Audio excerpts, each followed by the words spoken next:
우리의 신앙이라고 하는 것은 하나님께서 존재하느냐 존재하지 않느냐, 내세가 있느냐 없느냐, 뿌리가 있느냐 없느냐의 기로 속에 우리는 선택에 있습니다. 하나님께서 창조하신 것이 아니고 저절로 우연하게 만물들이 생기면서 진화해 와서 사람은 사람의 모양을, 짐승은 짐승들의 모양을, 식물들은 식물들의 모양을 그저 우연하게 만들어졌느냐 아니느냐 사이에서 우리의 신앙은 선택에 있습니다. 성경의 말씀은 신명기 30장 19절에 내가 생명과 사망과 복과 저주를 내 앞에 두었은즉 너와 내 자손이 살기 위하여 생명을 택하라. 생명의 길이냐 사망의 길이냐, 천국의 길이냐 아니면 지옥이냐, 이러한 것이 있느냐 없느냐 하는 신앙은 선택의 길에 지혜라고 하는 것으로 옳은 길을 택하는 길에 있다고 하는 것이지요. 오순절 성령 강림으로 인해 초대교회라고 하는 것이 세워지게 되었습니다. 온 핍박과 고난들 속에서도 예수님을 믿는 그 신앙을 지키기 위해서 결국에는 흩어질 수밖에 없었지만 생명력이 있는 그 교회는 각자의 자리에서 더욱 왕성하게 되어서 나중에는 이 교황권이 국왕 권세보다도 더욱 커짐으로 해서 어그러진 잘못된 길로 나아가게 되고, 그러므로 해서 루터나 또 켈빈이나 웨슬레나 하는 여러 사람들의 종교개혁이 시작이 되게 됩니다. 그 종교개혁은 비단 그 시대뿐만이 아니라 그 훨씬 이전의 구약 때에도 사무엘의 종교개혁과 요시아왕의 종교개혁 등 각 시대들마다 성경으로 하나님의 말씀의 진리로 가자고 하는 이러한 개혁들은 시작이 되고 나타나고 또 우리에게 영향력을 주었습니다. 오늘 하나님의 말씀 유다서 1장 11절의 말씀에 보시면 화 있을저 이 사람들이여 가인의 길에 행하였으며 삭슬 위하여서 발람의 어그러진 길로 몰려갔으며 고라의 폐역을 따라 멸망을 받았도다. 첫째로 가인의 길을 이야기를 합니다. 가인이라고 하는 사람은 아담과 하와 하나님께서 손수 만드시고 생명을 불어 넣어준 이후에 낳았던 첫째의 사람입니다. 아담이 그 첫째 아들을 낳아놓고 얼마나 기뻤든지 여호와로 인하여 득남했다고 존귀와 찬양과 감사와 영광을 하나님께 올리며 큰 기쁨 중에 얻은 그 자녀를 이렇게 성경은 나타내고 있습니다. 그러한데 어느 날 하나님께 가인과 아벨이 형제간의 제사를 지내는데 동생의 제물은 받고 형의 제물은 받았지 않았다고 분노하면서 아벨 동생을 죽여버립니다.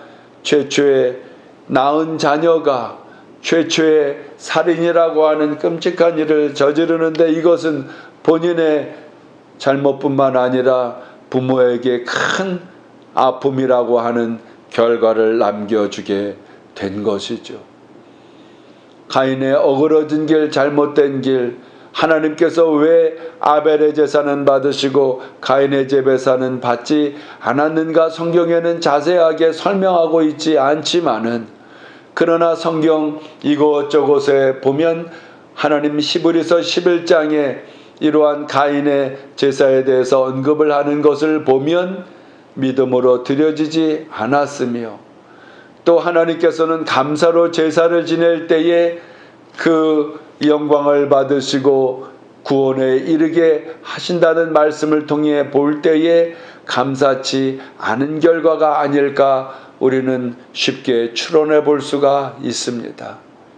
하나님께 예배드리고 우리 신앙생활을 하는 것은 구원받은 감사로 말미암아 하나님께 자원하는 마음으로 믿음의 자세로 하나님 앞에서 봉사도 하고 헌신도 하고 하나님의 말씀에 순종하며 이웃사랑을 실천을 하는 것이지요. 두 번째, 어그러진 길로 갔던 발람이라는 선지자가 나옵니다. 이 선지자는 저 모압 평지에서 모압 왕 발락이 이스라엘을 우리를 대신해서 저주해 주라 할 때에 하나님께서 이스라엘은 내가 정한 복된 민족이다라고 말씀하며 그들을 향하여 저주하지 못하도록 발락의 이 모압 왕의 말을 따르지 않도록 경고를 합니다마는 계속되는 이 모압 왕 발락의 뇌물 앞에서 발람 선지자는 그만 유혹에 빠지게 됩니다. 그러한 결과로 하나님의 저주를 받게 되는 것인데, 우리가 예수님을 섬기는 길이 때로는 평탄치 않을 수 있습니다. 또 여러 환경들 속에 예수님 믿는 것으로 인하여 오늘 현대사회의 불편을 느낄 수가 있습니다. 짐이라고 느낄 수가 있습니다. 제가 선교지에 갈 때 저 아프리카 땅 오지 마사이 선교를 갈 때에는 아무 인포메이션이 없었습니다. 또 답사도 가지 않은 상태에서 그저 하나님께서 인도하시는 길에 나아갈 때 지금 생각해 보면 참 끔찍한 무지몽매한 일이었지만은 하나님 영광을 위하여 하나님께서 그냥 두지 아니하시고 이렇게 하나님의 은혜로 오늘날까지 주의 사명을 감당하도록 17년의 세월을 지나 복귀하여 대한민국에서 사역을 감당하게 하신 은혜를 생각해 보면 감사요 둘째도 감사밖에는 없는 것이지요. 하나님을 쫓아가는 길이 때로는 어려운 또 타협을 하지 않는 이러한 길일 수 있습니다마는 우리는 발람의 길에 어그러진 길을 벗어나 진리의 하나님의 말씀의 길을 쫓아야 하고, 마지막 세 번째로 나오는 인물인 고라 자손의 어그러진 길을 유다는 지적을 합니다. 고라와 그 자손들은 레위 지파에 속해 있으면서 특별히 하나님의 성물을 섬기는 일을 맡았으니 이 얼마나 감격스러운 사명을 맡은 것이겠습니까? 그러나 어느덧 그 마음속에 직분에 하나님 앞에서는 다 똑같은 직분인데 인간이 볼 때 제사장 직분이 좋아 보여 그만 모세 앞에 반역을 저질러 그와 함께 그 자손들이 땅이 입을 벌려 삼킨 바 되었다고 했습니다. 오늘날도 마찬가지입니다. 각자의 하나님의 맡은 바 그 직무는 다 소중한 것이요 하나님 편에서는 똑같이 보는 것이므로 우리에게 주어진 달란트, 우리의 직무 앞에서 그것이 사업장이 되었던 직장이 되었던 교회가 되었던 어떤 곳에든지 우리는 성실과 믿음과 감사함의 표현으로 행하여 나아가야 될 줄로 압니다.